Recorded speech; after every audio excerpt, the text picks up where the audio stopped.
जी हाँ, इंडिया में ultra high net worth individuals या कि ऐसा कहें मिडिल क्लास, जी हाँ, इंडिया में मिडिल क्लास तेजी से बढ़ रही है और मिडिल क्लास बढ़ने का मतलब देश तरक्की कर रहा है। देश तरक्की कर रहा है, लोगों की इनकम बढ़ रही है और जब इनकम बढ़ती है तो लोग लग्जरी सामान पर खर्चा भी बढ़ाते हैं और इसी को देखते हुए गवर्नमेंट ऑफ इंडिया ने लग्जरी प्रोडक्ट्स के ऊपर 1% टीसीएस अप्लाई कर दिया। जी हाँ, लग्जरी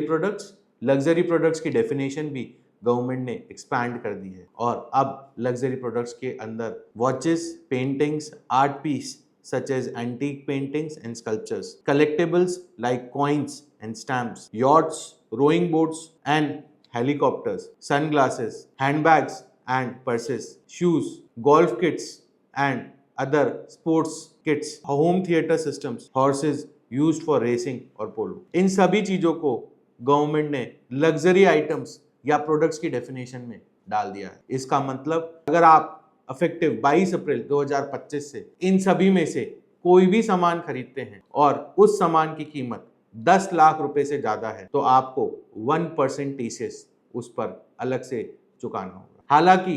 गवर्नमेंट ने सेक्शन 269 एसटी के तहत 2 लाख रुपए से ज्यादा कोई भी पेमेंट पर कैश लेने वाले और देने वाले दोनों के ऊपर पेनल्टी बहुत टाइम पहले ही लगा दी, बट स्टिल लोग ट्रांजैक्शन को 2-2 लाख से कम करके या multiple transactions less than 2 lakh करके इस पॉइंट को अवॉइड कर रहे। बट अब क्योंकि 10 लाख से ऊपर टीसीएस के प्रोविजंस लग गए हैं तो seller of these goods is obligated to deduct TDS at the rate of 1% on all such luxury products और ये सारा पैसा आपकी ड्रॉइंग्स के अंतर्गत माना जाएगा। ड्रॉइंग्स यानी कि this expenditure will be considered as your personal expenditure and you cannot claim this expenditure in your business even if you are filing your return of income under provisions of section 44 AD or 44 ADA। so अगर आप कोई भी